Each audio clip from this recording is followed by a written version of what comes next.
सबके घर में न पैसा है ओकरा घर में अपने के दिले है राहत। आके जे घर में जकरा पानी पैस गेल है जकरा की क्षति होल ओकरा राहत न दिले।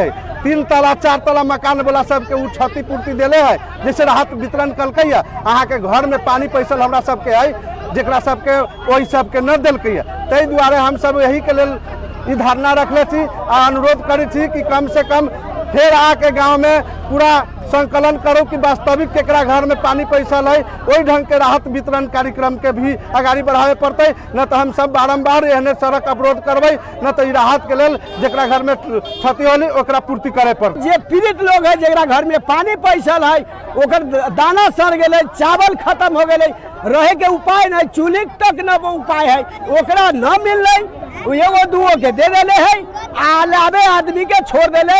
वो गरीब दुखिया सब माने एकदम चिल्ला रहा है रोड में, वही सब के लेल तो समाज में तो ओकरो संगे तो पूरे का पड़ली ना। राहत पड़ले है अध्यक्ष जी, वार्ड अध्यक्ष बढ़ले है बबलू माने गांव पेलका के मेयर बबलू उपेश राय, ये वार्ड अध्यक्ष आ मेयर दोनों में लेके ये योजना वितरण कल गई। लेकिन ये गरीब के क्षतिपूर्ति है तकरा न दिल गई, लेकिन बाहिक लोग के दे तो जरा क्षतिपूर्ति तो चिचियात है।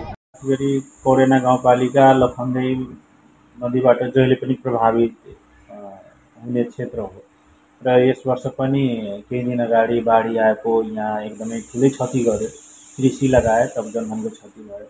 अब यो फेरि पर्सामा राहत वितरणलाई लिएर अहिले मान्छेहरू हुलाकी सडकमा बसेर धरनामा बसेको थियो। आज के हो यो वास्तविक राहत वितरणमा देखिएको समस्या?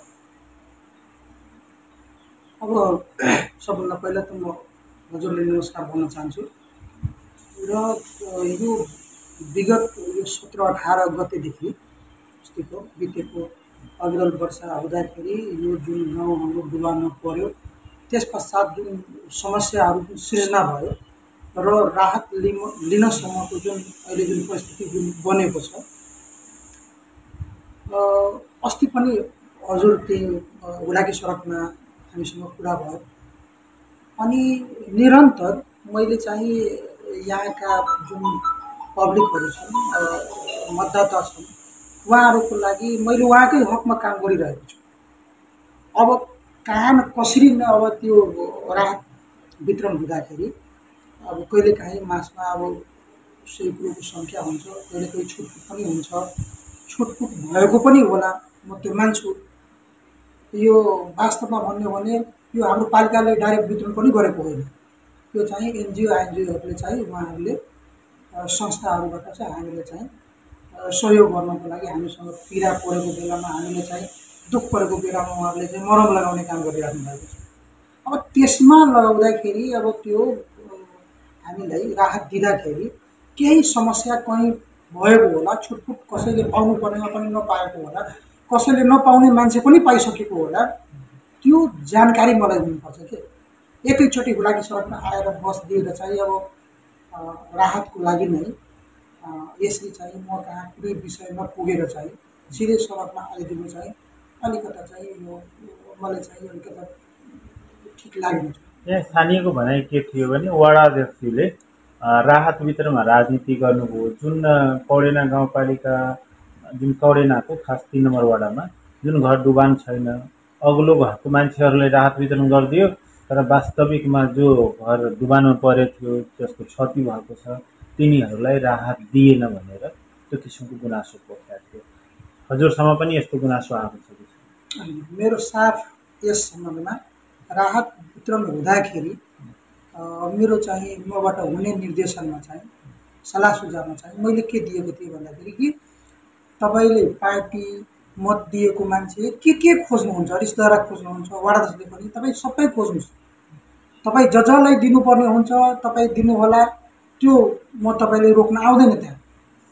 तर एकजना पनि डुबाउन परेको पीडित मानिसले त्यो महाकहाँ आइपुग्यो भने तपाईँहरूले चाहिँ कारवाही हुन्छ, तपाईँहरूले चाहिँ त्यो ठिक हुँदैन भनेर चाहिँ अस्ति नै मैले भनिसकेको छु। त्यस कारणले जुन मान्छे वास्तवमा पीडितमा छ बाढीले गर्दाखेरि, यो अविरल वर्षाले गर्दाखेरि उहाँहरू नपाउनु र मत दिने कार्यकर्ता र रिश्तेदारहरूले चाहिँ त्यो राहत पायो भने यो दुःखद हो। यो स्कुलहरू हुनु हुँदैन। अब वास्तविकमा पीडितलाई गाउँपालिकाले हेर्छ। अब बाँकी जुन जेन्युन छ, उहाँ जुन सडकमा अहिले जुन यसको खिलाफमा चाहिँ गलत भयो, हामीले पाउनुपर्ने ठाउँमा हामीले पाएन भन्ने खालका जुन सवालहरू उठाइराख्नु भएको छ, म नभए आफै चाहिँ उहाँहरूको म चाहिँ नियमित चाहिँ तपाईँको नामहरू कलेक्सन गर्दै म आफै पुगेर त्यो वास्तवमा चाहिँ त्यो राहतको लायक छ भने, बाढीले गर्दाखेरि उहाँ पीडित हुनु भएको छ भने उहाँले चाहिँ गाउँपालिकाबाट भए पनि अथवा अरू कुनै संस्था छ भने त्यो संस्थाहरूसँग पनि सहयोग गरेर उहाँहरूले पनि त्यो राहतको चाहिँ दायरामा ल्याउने कोसिस हामीले गर्छौँ।